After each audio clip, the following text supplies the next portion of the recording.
Twelfth physics. हम लोग electromagnetic induction chapter पढ़ रहे हैं। इसमें हम लोग पढ़े हैं ईडी करंट के बारे में पढ़े हैं, उसका एप्लीकेशन वगैरह पढ़े हैं। अब हम लोग देखेंगे कि सेल्फ इंडक्शन क्या है।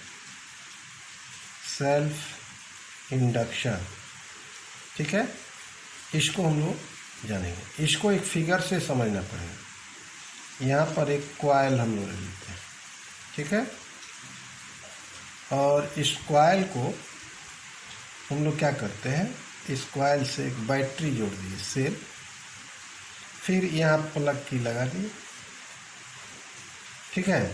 अब हम लोग क्या करते हैं, प्लग की के है, बैटरी बी हो गई। यहाँ जब when the plug key is pressed, current in this coil goes from 0 to its maximum value.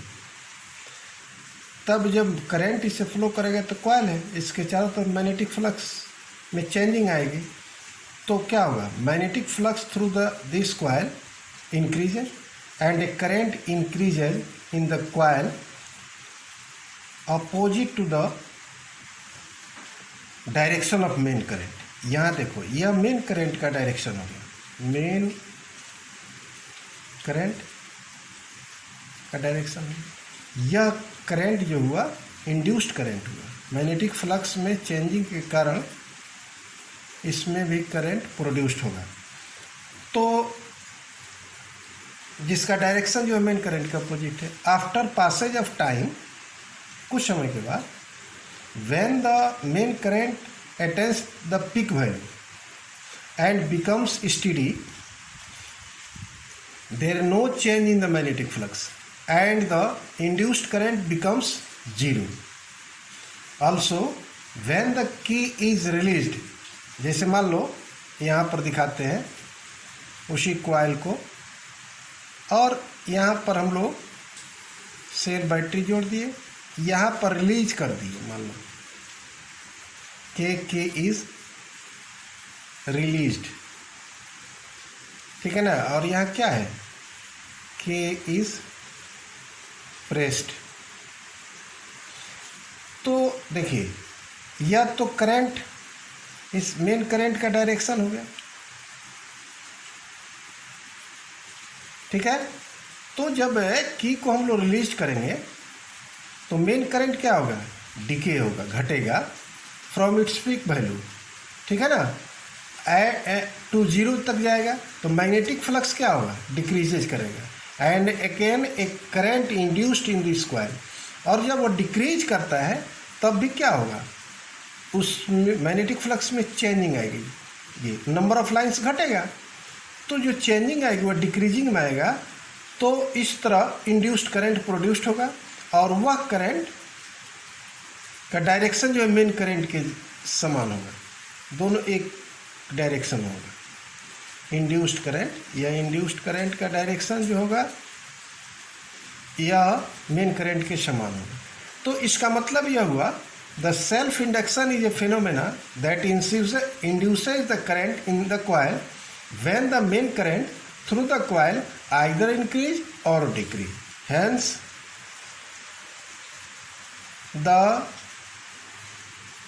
Self induction is a phenomenon that induces the current in the coil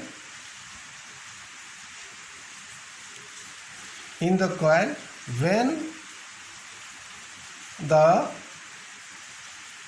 main current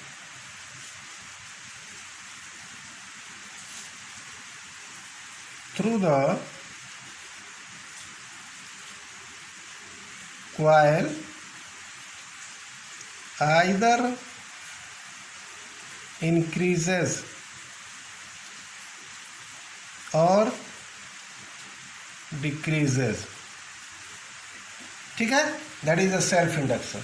देखो what is the self induction नहीं पूछता है, इसमें figure दे करके पूछ सकता है कि किस फेनोमेना का है, तो वहाँ सेल्फ इंडक्शन लिख देना है। पूछता क्या है कि what is the self inductance and find the expression for self inductance of A current carrying solenoid. तो देखो पहले अब देखेंगे सेल्फ इंडक्टेंस क्या है। सेल्फ इंडक्टेंस इसी को हम लोग कहते हैं कोफिशिएंट ऑफ सेल्फ इंडक्शन, ठीक है ना। और इसको जनरली एल से सूचित किया जाता है।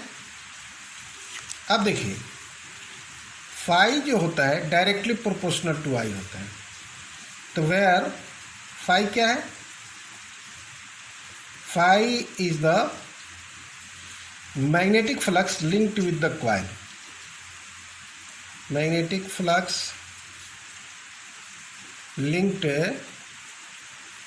With the coil. और आई क्या है, आई करंट है flowing through the coil. I current flowing through a coil, ठीक है ना। अब देखो इसको इक्वल टू में लिखते हैं, तो कांस्टेंट दे दिए L I, where L is a constant known as self inductance. Inductance और इंडक्शन में फ़र्क होता है, यह ध्यान रहे, इंडक्टेंस है। अब देखो इफ सपोज करो आई बराबर 1 एम्पियर कर देते हैं, तब एल बराबर क्या होगा, 5 के बराबर हो जाएगा। अर्थात self inductance of a coil is defined as the magnetic flux linked with the coil when unit current flows through it. अब देखो ऐसे इसको डिफाइन कर सकते हैं। thus self inductance is defined as the magnetic flux linked with a coil when a unit current flows through it, ठीक है। अब देखो अब इससे ऐसे भी डिफाइन करेंगे अकॉर्डिंग टू फैराडेज लॉ। हम लोग जानते हैं कि E बराबर इंड्यूस्ड EMF बराबर होता है माइनस डी फाई बटा डी टी, और फाई के बदले क्या लिखेंगे, यहाँ से देखो फाई बराबर एल आई, तो क्या लिखेंगे एल इंटू आई बटा डी टी। तो इसलिए E बराबर हो जाएगा माइनस एल डी आई बटा D T. The rate of decrease of current है। तो यहाँ देखो इफ सपोज करो माइनस डी आई बटा डी टी इक्वल टू 1 हो जाए, that is what rate of decrease of current is unity, ठीक है ना। देन एल बराबर क्या होगा ई के। तो ऐसे भी हम लोग डिफाइन कर सकते हैं कि self induction inductance of a coil is defined as the induced EMF produced in the coil through which the rate of decrease of current is unity. It means self inductance is defined as the induced EMF produced in a coil through which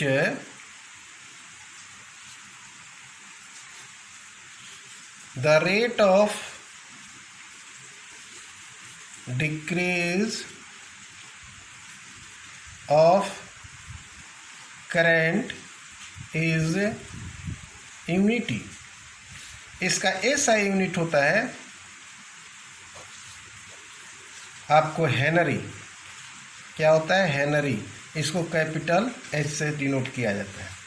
अब देखिए self inductance का हम लोग solenoid का current carrying solenoid का expression कैसे प्राप्त करेंगे? Expression for self inductance of A current carrying solenoid. ठीक है, यहाँ देखिए मान लीजिए एक सोलेनॉइड है, ठीक है ना, जिसका लेंथ L हम लोग मान लेते हैं और इससे करंट I फ्लो कर रहा है। ठीक है ना, तो देखिए magnetic field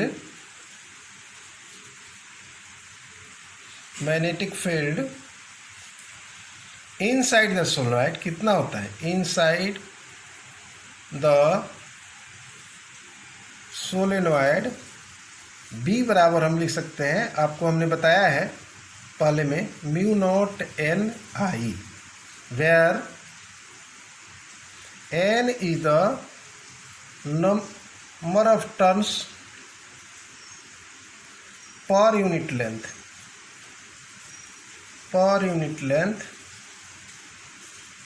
of the solenoid, per unit length of the solenoid। ठीक है ना। अब देखिए तो यहाँ हम लोग total number of turns in the solenoid, the total number of turns in the solenoid यह हो जाएगा कैपिटल N मान लेते हैं, नंबर ऑफ टर्न्स पर यूनिट लेंथ को गुना कर देंगे L से, where L is the length of the solenoid, where L is the length of the solenoid. ठीक है ना।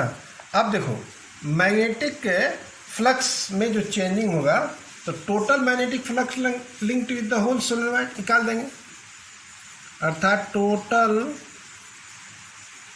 Magnetic flux linked with the whole solenoid, यह फाई बराबर हो जाएगा magnetic flux linked with the each turn and number of turns in the solenoid. इस तो magnetic flux linked with the solenoid each turn कितना है? तो यह आ गया आपको mu naught N I A, area of the length, area of the solenoid हो जाएगा ए। ठीक है, तो इसको हम लोग, क्योंकि फ्लक्स बराबर कितना होता है? फील्ड इनटू एरिया, तो यह मान हो गया फील्ड का, मैग्नेटिक फील्ड का, और इसमें एरिया से गुना कर दिए तो टोटल मैग्नेटिक फ्लक्स निकल गया ईच टर्न का, और फिर इससे गुना करेंगे total number of turns of the solenoid का, जो N कैपिटल N बराबर N इंटू एल आया है। तो फाई बराबर हमारा आ गया mu naught N I N square, N से एन गुना हो गया, आई ए इंटू एल। ठीक है ना। अब यह जब निकल गया, फाई का वैल्यू निकल गया, तो इसको हम लोग मान लेते हैं समीकरण 1। बट आप जानते हो फाई बराबर क्या होता है? एल इंटू आई के भी बराबर होता है, तो इसको समीकरण 2 मान लो। फ्रॉम इक्वेशन नंबर 1 एंड 2 ये क्या हो गया? दोनों फाई के ही बराबर है, अर्थात एल आई बराबर हो जाएगा आपको म्यू नॉट एन स्क्वायर आई ए इंटू एल।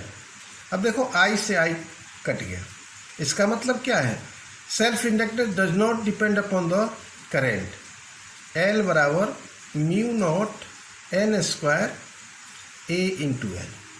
यह क्या हो गया आपको, यह हो गया आपको self inductance of a solenoid carrying current I. अगर मान लो number of turns, total number of turns मालूम हो, जैसे मान लो क्योंकि सेंस एन बराबर क्या था, टोटल नंबर ऑफ टर्न्स बराबर नंबर ऑफ टर्न्स पर unit length into length of the solenoid.